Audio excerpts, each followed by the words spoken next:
Assalamualaikum, hurmatli ko'ruvchilar. Mana o'sa tegelaq satıladi. Oba. Әлі күнге шейін мына анасын еміп жүр.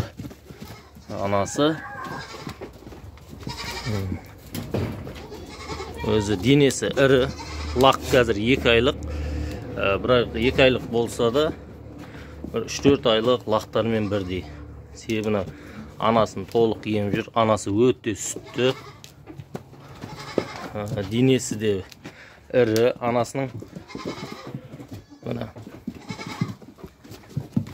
осы текелақ сатылады. И мына текелақ та сатылады. Мынау бұл 4-нің сыңары.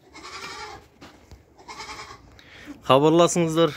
Мына сүтті ешкіден жақсы текелақ. Мына желіндері анасының. Денесі өте биік, ірі. Мынау текелақ. Мынау да сатылады. Көріңіздер. Ұнап жатса хабарласыңыздар.